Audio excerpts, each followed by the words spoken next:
Hello, let's do the transits for this week. It might seem like there isn't a lot on paper transit-wise. There's some couple major aspects, but I think that it's the subtlety of the week and what the moon's doing that will paint the picture for the next 7 days. We'll talk about this on the video. Let's jump in first by looking at a chart. And when I do this, let's just get something right out of the way. I'm making this on a late Sunday night here in Pacific time. We got to acknowledge the incredibleness of the sun going into the sign of Capricorn. Capricorn, earth sign ruled by Saturn. I'm happy for this. Merry and happy solstice to all of you watching, regardless of where you are in the world. If you're in the northern hemisphere, winter, you're in the summer. For my special people there in the summertime, happy solstice to you.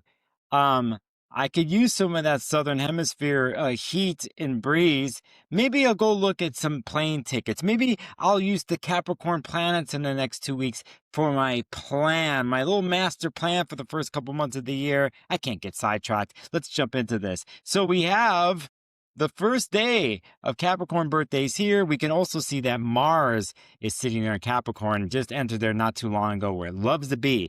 And we're slowly building these transits in a plan that leaves the mutableness of Sagittarius stuff and eventually Pisces stuff to set ourselves up here for the beginning of the year. Again, happy solstice to you. When we get into Monday, we have the moon moves from Capricorn into a place where I love it to go. And it has to do with its monthly conjunction with Pluto. For those who follow my Instagram know I have that little community there where I only post an audio message once a month. And it's when the moon touches Pluto in Aquarius. I'm going to do this for as long as it takes. If it's 20 years for the transit, I'm going to do it. And I love doing it. And I have my thoughts about Aquarius ideas and different alternative ways of being and standing in the world and even feeling. And here, whenever we have the moon touch Pluto here in Aquarius, it goes into this underground chamber. And the moon is, in a sense, how we get our essential needs met and how it works with the sun in our charts. How we nurture, how we like to be nurtured, those things. The moon here in Aquarius, it needs its space to find what it needs. Space is a need. In a sense, a not so intense watery way, let's say, for instance, of being, but kind of a separateness and observance mode of how we deal with emotions. But they're pretty intense every time they run into Pluto, the planet of the underworld here that will show us things we're not looking at, these subconscious things, and they're very powerful. So I love this every month, for better or worse. I like to acknowledge it. And as the moon goes into Aquarius, it will be there pretty much as the moon does in each sign for about 2.5 days. And we get to something that's building here. Like what I have here is the 22nd, okay, Pacific time. But I'll show you on this chart. Mercury is right here in Sagittarius. Let's make a note of it. And we're going to make note of Venus here, right? Because what Venus has just done in the last several days, when we had the new moon in Sagittarius last week, I did that video. You guys checked it out about who's got your back and your belief systems, who align with you for your next step here next year in the future. Who is with your philosophical code, your family, your crew, right? But it had to run through Saturn on all this. And Saturn in Pisces is asking for responsibility and a certain type of strength and an answering to Venus here in Sagittarius. Now, Venus in Sagittarius doesn't necessarily like boundaries. It's mutable, likes to go here and there. It's on an adventure. And Saturn kind of is like, no, you need to corral the adventure and stay on the path. And what is the path? It questions Venus here, even though it already knows the answers and the container and the rules that Venus in Sagittarius needs. And so Venus is walking out of this kind of hard, cold, like weight on its shoulder it didn't want to run into because it just wants to do its Sag thing. And it's walking out of here to catch a square at 9:30 p.m. on the 23rd. That basically Venus in Sagittarius, this won't be the exact time, but you'll see here at 29 degrees, will then catch a square with Neptune, which is a lost place, a place where basically we are imaginative and can be free, but usually it's illusionary. And in a sense, Venus here probably likes this after it's confrontation with Saturn. In a sense, Neptune, though, does the heaviest of things because we're dealing with endings and beginnings with Neptune and Pisces at the last degree of the zodiac, 29 degrees. We know this story in the last year. We know in the last month and a half that we've had grand water trines, and Saturn and Neptune and Jupiter and water have been a part of something in the sense of us exploring these parts of our chart, the water parts of our chart. And it hasn't been the easiest thing for many people because we're dealing with endings of whatever it is in your chart, but ending of an era, ending of a year, ending of 2 years of Saturn and Pisces. 14 years of Neptune and Pisces, right? And so, Venus here in its exploratory realm kind of enters this illusionary place with Neptune, and it kind of finds itself, in a sense, could be lost. And at the same time, Neptune is taking the rough edges off Venus's confrontation with Saturn. The thing to remember here is that Sagittarius and Pisces are ruled by Jupiter. And in a sense, if you're looking for the clarity to understand this on a deep level, we're continuing the water trine story in a sense here. And the moon, or excuse me, Jupiter in Cancer, which is a moon-ruled sign, is kind of like the backing behind all of this. Again, I think the story continues to see like what we are tying up in the past, what we take from our past, our history, our memories, our ancestry. What do we take with us forward? What do we leave behind? And Neptune here, in a sense, kind of dissolves it all with its square with Venus. Okay, so it depends on how you handle this. Do you escape? Is escapism, or is it a letting go? And that's what happens with the square with Venus before finally on the 24th that Venus will enter the Earth sign of Capricorn to join the Sun and Mars there now. I've been waiting for this. I think we all need it for the most part, considering everything we've been through, even from September when we dealt with eclipses that were in the North Node Pisces, South Node Virgo, mutable signs. The Mercury retrograde that started a mutable sign. It's still there. The squares, the water trines. We need something to hold on to and to get ourselves, we got to put it together. And so it means something so we could carry things forward. And that's what Capricorn does. A Saturnian rule sign. It likes to build something, major foundation. Now, Venus is going to do this in its way of creating resources and also dealing with relational activities. It's in Capricorn. It wants stability. It wants practicality, right? It needs something very straightforward and simple, and it has to have a plan in the relational realm, the resource creation realm. And Mars is already starting to build that and will not let anything get in its way. And so in that sense, if you have been feeling out of sorts or swimming around too much, you're heading to the shore and get up on the rocks and start to build something and dry off, because that's what's coming our way, especially for January, in a sense, to help us create foundations for the rest of the year. Venus goes into Capricorn at 8:25 a.m. my time, Christmas Eve for those who celebrate. And it's actually later in the day. You could see here at 5:08 a.m. for those celebrating the holiday week that the moon goes into Pisces. And I think here for those who would be celebrating and taking a break, this is pretty good. You want this. You want to let go, and can it be healthy in a healthy way? Now, mind you, probably 50 to 70% of people's experiences during holidays aren't easy because they have to deal with family and dynamics or whatever stuff in the past. But I'll tell you, if you want to take a break, for this week while the moon's at Pisces, it's pretty much on the 24th, 25th, all the way into 26th. It's there. If you want to escape in a healthy way, it's totally there. You do have the Earth planets mentioned to ground you and to deal with the holidayness of it all. The moon is going to make an aspect to the North Node in the upcoming days, and eventually its conjunction with Saturn and Neptune that will happen on the 26th. All of a sudden, we're at Friday, right? And so saying that, we move through the week, and you could see how Venus plays an important part now, right?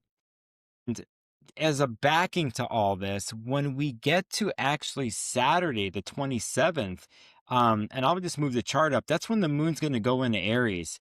And at that point, it's moving along and things switch up, and we might have to shake off some things of the laziness of the Piscean moon for the last couple of days. Maybe we needed that, but the moon goes into Aries And then there's an aspect that's happening here with Mercury and Sagittarius connecting with Chiron and Aries at 22 degrees. If you're in Aries or someone who's in their early 50s dealing with a Chiron return, Mercury and Sagittarius has a bit of truth to lend you to help with the wounds, to understand the Chiron and Aries story in your chart if you're one of these people, okay? And to talk about it with yourself, with the other people, but to know that you can move beyond your wounds and there's reasons for them, and you can heal yourself and heal others in that narrative. That's my quick version of it. When we get into Sunday the 28th, the moon is in Aries, and then it's on the 29th. And I'll bust the chart and move forward here. The 29th here, we have the moon come into Taurus to ground us and to add more sugar in our life like we need anymore at the end of the year. Isn't it like a relentless sugar bombardment? How many carbs can you have? Throw some greens into your life and drink some water and have some electrolytes and try to move your body. But it'll be hard to do with the moon in Taurus. But saying that, remember, the Taurus moon is ruled by Venus, and Venus is in Capricorn. And you can see what's building here. There's this connection. That's about to start happening. Capricorn wants stability, and Saturn gives it. And at this point, Saturn's at 26 degrees is trying to provide a type of spiritual stability that's been building up for the last 2.5 years. It's a bigger, wide open picture, but in a sense, Capricorn has to build upon that, right? And it find kind of the Mercury in Sagittarius through its retrograde and all these other planets that went through Sagittarius, they had to experiment and move around and kind of fall on their face, but it's to get to a central condensed truth that isn't diluted. And at this point here, the dilution is starting to go away, and we have to start to make commitments, and we have to start to put it in one spot, one place, and to crystallize it and put it together so it can be something out externally in the practical world. So saying that, we got the moon in the Taurus that helps this stuff out, but it's what happens that day too, that Mars is going to make a sextile at 11 degrees to the north and south node. Mars in Capricorn trines fellow earth sign in Virgo, sextiles a water sign Pisces.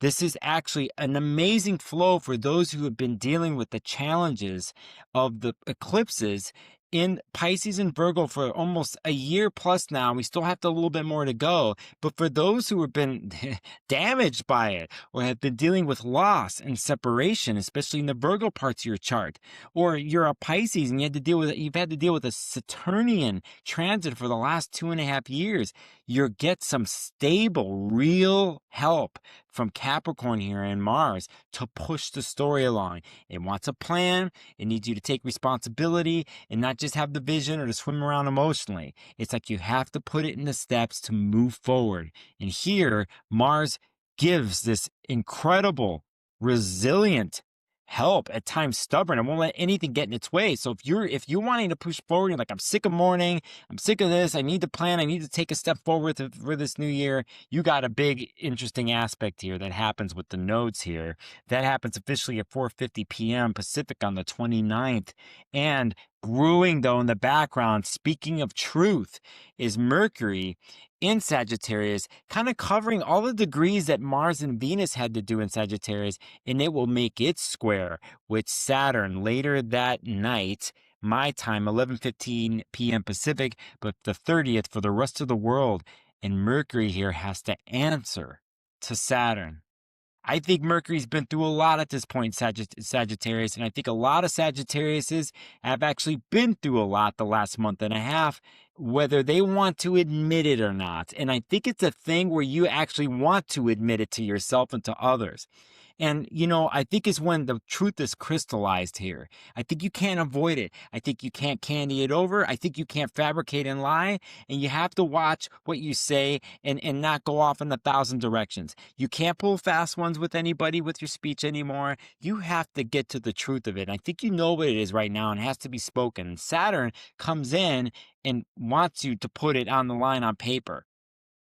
And not to fabricate, and not to take things in 20 directions. It's asking a mutable sign of Sagittarius and Mercury, like, what did you learn the last month and a half? And what are you gonna do with it now? But first you have to put it in a singular path and thought instead of being scattered, right? What do you stand upon? What do you believe in? And Saturn in Pisces is asking for the bigger picture, but not to get lost in the bigger picture, right? It's not about getting lost. At this point, it's like, you've better written it down. As a matter of fact, you're going to write it down in front of me, and we're going to read it out loud to me, and we're going to correct it, and we're going to edit it. And then right after that, you're going to sign your name on it. So it's not just some hearsay, it's a belief, and you're going to follow through on that belief. And if it's in a relational way, you have to answer to it. Take responsibility for what you've said on that piece of paper, right? We could see right through if you're not telling us the truth. So you might as well say the truth, what you really want to do, Sagittarius, because you're seeking the truth all the time on your adventure.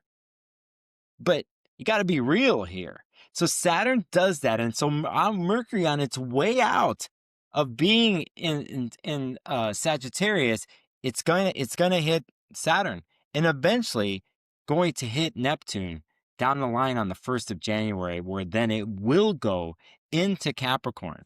When we get to, I'm not going to push the forecast into that, because I'll do another video for next week for New Year's Eve and all that stuff. But just know, as soon as Mercury goes in the Capricorn on the 1st and 2nd of January, we'll have Mercury, Mars, the Sun, and Venus in Capricorn. And there is where there's no going back now. And you have the power of Mars and Capricorn to really lay down the foundational work and with the plan. And everything that you've dealt with since September with the eclipses and the feelings and the grand water trines and all that kind of stuff, I hope you're saying goodbye to those things that you know have to go. And even if you haven't, I think you're going to get pushed to doing things in January. And I think you're going to have to look to the Capricorn part of your chart to basically save your behind. You're going to love it, actually. Get to love Capricorn if you don't deal with it. Get to love Saturn, because it's actually going to set you up for the rest of the year. January is very important from a practical Saturnian Capricorn way, and there will be several things that happen in the first 2 weeks that are intense, but foundationally strong, and will give you resilience, and it's based in the Capricorn part of your chart. We'll talk about that here soon in the next couple videos. But in the meantime, if you're new here, you caught me here lately on a couple videos that you saw, thanks for being here. And if you're new, hit the subscribe button, hit the bell to know when I go live and I do my stuff. I want to say thanks to my channel members, my Patreon members for the support, okay? You're going to see a video I'm going to put up here, and it has to do with the 2026 forecast I did with some colleagues. Click on over and watch it, read the notes, make a comment. Let's end the year right here. I wish the best to you and your loved ones and family here in the next holidays, and be safe, okay? Make sure to take a breath and to acknowledge the simple, practical, good things in your life, okay? I wish you the best, and I will see you on the next video.